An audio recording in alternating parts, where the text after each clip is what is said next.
Hi everyone, it's Miss Wagner. I just wanted to make a couple of short videos to prepare you for the Book 1 assessment.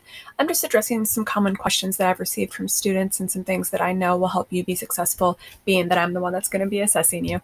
So first and foremost, it's due this week, right? It's due by noon on Wednesday to Google Classroom and to turnitin.com. I need it in both places.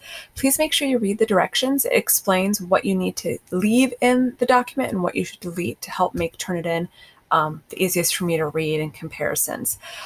So make sure you do that. So make sure you submit it in the two places. The questions have been given to you ahead of time. You had access to these last week, so hopefully you've been thinking about it. We had a couple of tickets out of the door to make you kind of start brainstorming what you wanted to talk about. You are going to have to create 2 questions of your own, and I'm going to talk about that in the next slide. And every answer needs to be a healthy paragraph. And so a healthy paragraph to me, it's not, 15 sentences, but it's not 4. So I'm looking, 6 to 8 sentences with contextual support. So quotes or paraphrases with proper MLA formatting involved in your answer. You should be quote sandwiching at this point. It should be part of your reasoning. So think about those things as you're putting it together. So let's talk a little bit about higher level questioning. So these are coming from an AP class discussion blog. They're based on Bloom's taxonomy, which is a really great way to ensure that you're reaching the highest level of learning. So these are stretch questions. Push yourself to think of questions that would evoke a lot of conversation, a question that I could put on this short answer exam next year and have students be able to write a healthy paragraph on it. So these are just some sentence stems and some verbs to use. So for example, judge, prioritize, prove, recommend. Based on the text, how would you explain ... How would you prove this, disprove that? How would you, what would you cite to defend the actions of ... So really dig in deep. Think about how you can come up with some really wow, amazing questions that I would want to try to use in the future for discussions. Another slide that I want to show you, these are level 4, and these are equally fantastic. These are more analysis, and so you've got verbs like examine, contrast, classify, simplify, etc.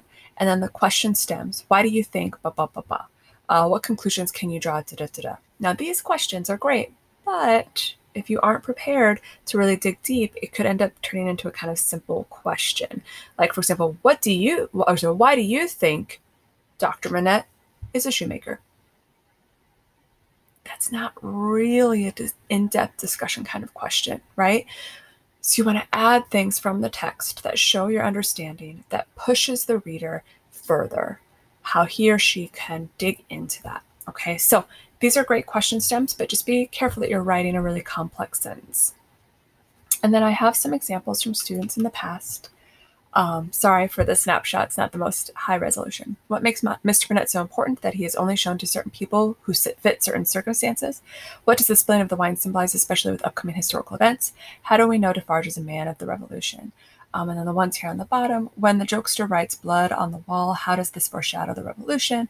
What does it mean when Monsieur Defarge greets loosely kindly, but actually has no kind intent, so on and so forth. So these are just some ideas. These aren't, totally fleshed out yet. They can have some tweaking, but this is just a quick little ticket out of the door I did in the past, and I thought these were really excellent. Okay, so the next thing that I'm going to post for you guys is just going through the actual document itself that you're going to be working within. So let's go ahead and go to that next video.